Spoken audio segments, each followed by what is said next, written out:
Florence Pugh tem 26 anos. Só 26, ai, não é nada. E, no entanto, desde que ela tem 20, quando eu vi ela a primeira vez naquela paulada que é Lady Macbeth, eu não paro de me assombrar com ela. Não é só que ela tem um talento descomunal, é que ela tem algo muito especial.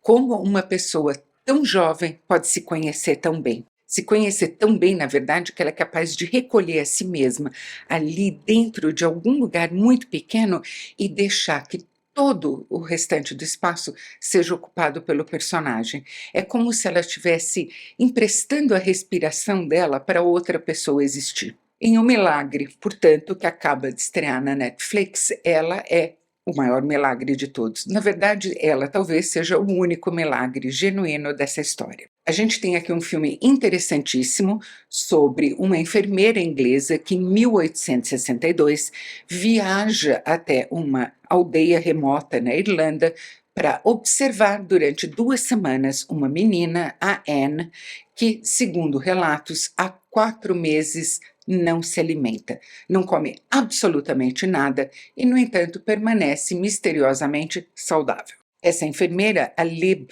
apelido de Elizabeth, é contratada por um comitê formado pelo padre local, por um médico que acha que está diante de uma revelação natural, alguns donos de terras, inclusive o dono da propriedade em que a família da Anne mora, e o dono da taverna local. Como a história da Anne está se espalhando, ele está fazendo uma fortuna com os visitantes que não param de chegar para ver a menina. Por medida de segurança, uma outra pessoa é contratada para se alternar com a Lib nos turnos de vigia a essa menina, uma freira. E ao final de 2 semanas, elas vão ter que apresentar um relatório independente, elas não podem ter comunicação uma com a outra sobre os fatos que elas observaram. Reparem que a primeira cena em que a gente vai ver a Lib no filme, a personagem da Florence Pugh, ela está no navio que está levando ela para a Irlanda,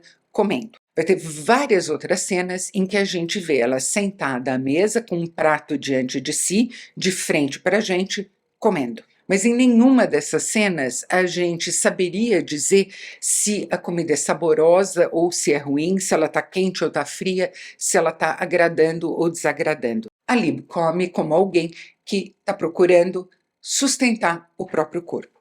Só isso. Tem montes de contexto em jogo em O Milagre, que é dirigido pelo chileno Sebastián Lelio, de Glória, de Desobediência e de Uma Mulher Fantástica.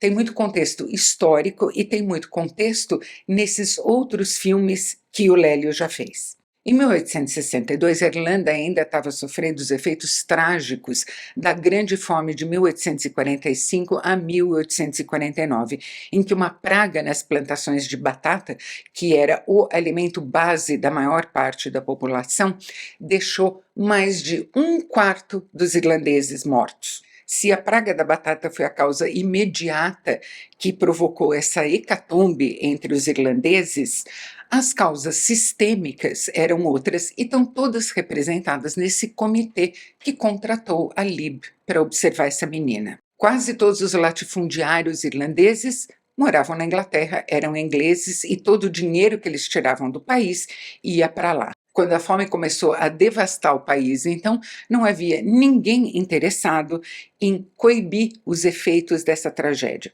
E o governo e a monarquia ingleses deram as costas para a Irlanda mesmo, com a política do laissez-faire, deixe fazer, que na verdade é deixa acontecer e dane-se. A Irlanda era ainda então, e seria por muito tempo ainda, um país febrilmente católico, com todo o sistema social, toda a regulação das interações sociais a cargo da igreja, do clero local. Uma menina, então, que não se alimenta há 4 meses e continua perfeitamente saudável, é, então, potencialmente um milagre e, em termos mais práticos, é um chamariz para visitantes, para peregrinação, confere fama ao local do qual ela veio e, no caso do médico, por exemplo, é um experimento que não vai custar nada para ele. Eu estou furiosa falando tudo isso, e muito mais furiosa que eu ainda tá a Lib, a personagem da Florence Pugh, que absolutamente não acredita no que ela está vendo. Ela sabe que não existe nenhuma maneira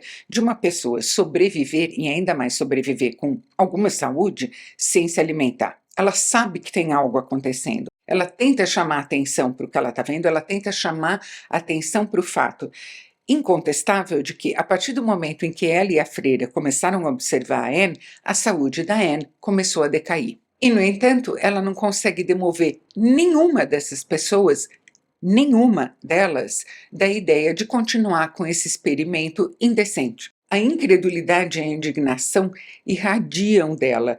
Como ela pensa, essas pessoas que viram um país inteiro morrer ou emigrar, como alguém que viu tudo isso acontecer, consegue dormir com a ideia de que está fazendo uma criança passar fome, ou de que uma criança pode ter ela mesma escolhido passar fome. Como é que os próprios pais da Anne têm uma fé tão cega a ponto de persistir nisso? O Milagre tem muito a ver com esses 3 outros filmes que eu citei do Sebastian Lelio também, porque ele trata, de alguma maneira, de pessoas que estão em estado de crisálida, ainda não saíram da pupa, não revelaram a criatura que elas vão ser. Pessoas que estão tentando encontrar o verdadeiro eu delas, a verdadeira forma delas, o propósito real delas. E que tem que fazer isso apesar de todas as amarras a que elas estão sujeitas, que podem ser papéis de gênero, como em Uma Mulher Fantástica, que podem ser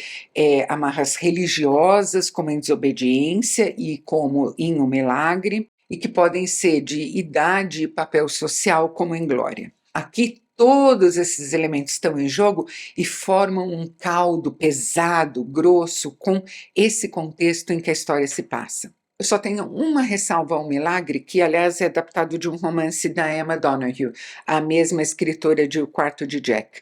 É a afetação pretensiosa, desnecessária e tola mesmo da abertura e da última cena. É como se o Sebastian Lelio não acreditasse que a plateia é capaz de entender que ele quer propor uma distância entre aquilo em que se acredita e aquilo que realmente acontece. Eu acho que O Milagre seria um filme muito interessante com qualquer atriz que tivesse no papel da Lib.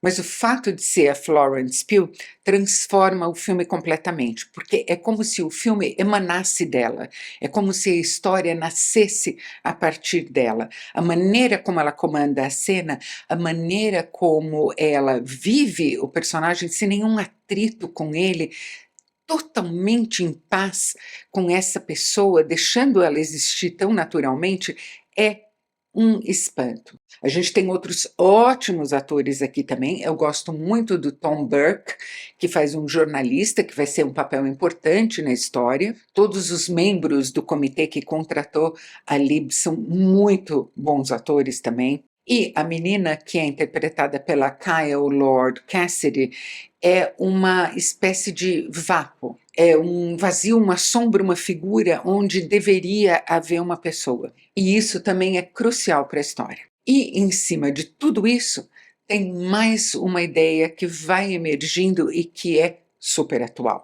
A ideia da crença como um pretexto para cegueira deliberada. E a ideia de que o fanatismo usa a fé ou a crença só como um veículo, um pretexto para se realizar, porque o que ele é, na verdade, é a vontade de ter uma verdade que se sobreponha a todas as outras contra todas as evidências. Se você gostou desse vídeo, não se esqueça de curtir, inscreva-se no canal e clique no sininho. E a gente se vê no próximo vídeo.